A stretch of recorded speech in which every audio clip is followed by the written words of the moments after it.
I just showed you a picture of what the ocean was pretty much like that day.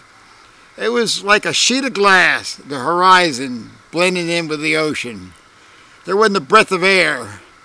And we were like 90 miles from Miami and east of Great Isaac Light. The water was about 80, 90 foot deep, and you could look down and see the outline of the reef. I got some pictures I'm going to show you of Vern Thompson. He's no longer with us, but he made that dive with me that day.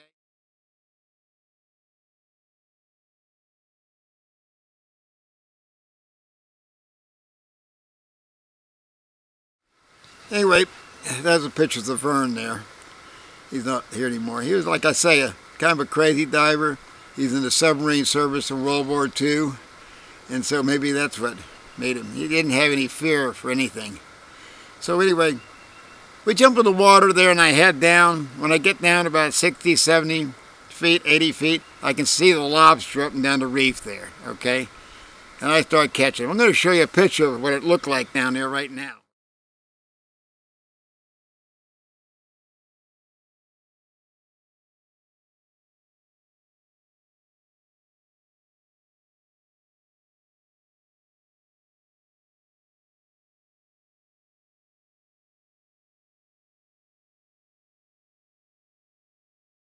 So here I am. I'm down there 80 or 90 foot. I'm feeling a little uneasy. I'm down there for about an hour and a half. I got a full basket of lobster.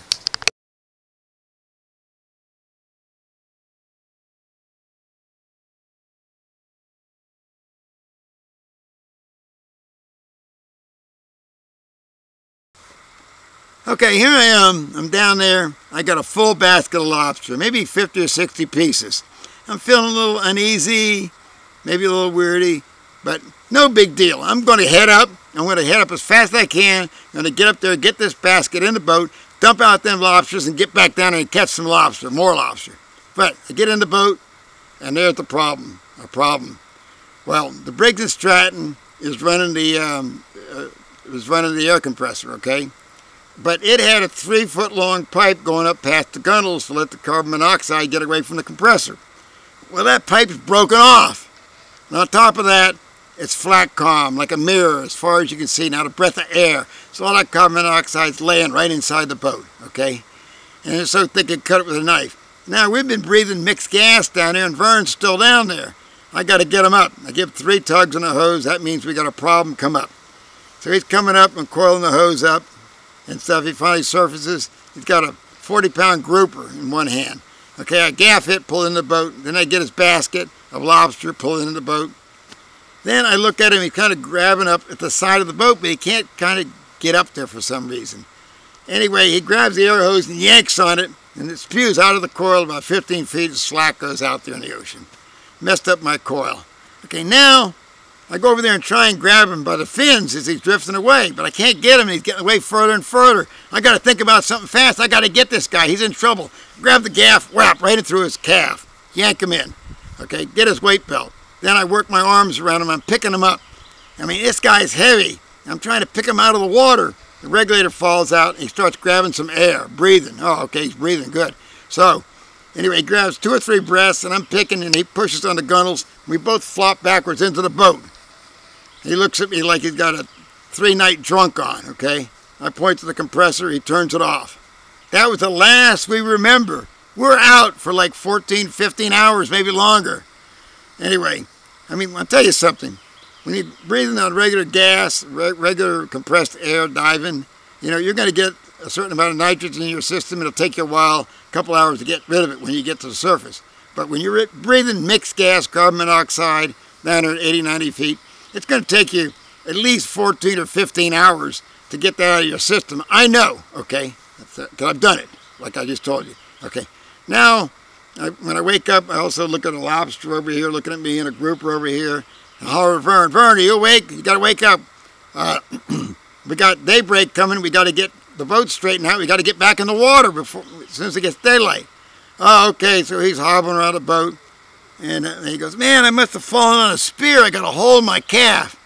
And no, Vern, you're floating away. I had nothing else I could do. I had to gaff you, okay? Oh, okay, man. Well, at least you're thinking clear about it as far as that goes. I mean, it didn't bother this guy. He's a tough cookie. Okay, he goes through World War II in a submarine. You got to be tough. Okay, so anyway, that's we did another dive that day, and so I'm thinking about it as far as you divers. You might be just a scuba diver. You might be an ocean diver. You might be an advanced diver. You might be a rescue diver. Like I said, I've done rescues already. Free diving a body out of 60 foot of water down in Bon Air. Now I really did a rescue. I saved Vern, okay? As far as that goes. I got a little suggestion to you if you're a rescue diver or even any diver. When you go to make a rescue, don't worry about the repercussions. Just do it. I didn't worry about the repercussions if I put that gaff in his calf.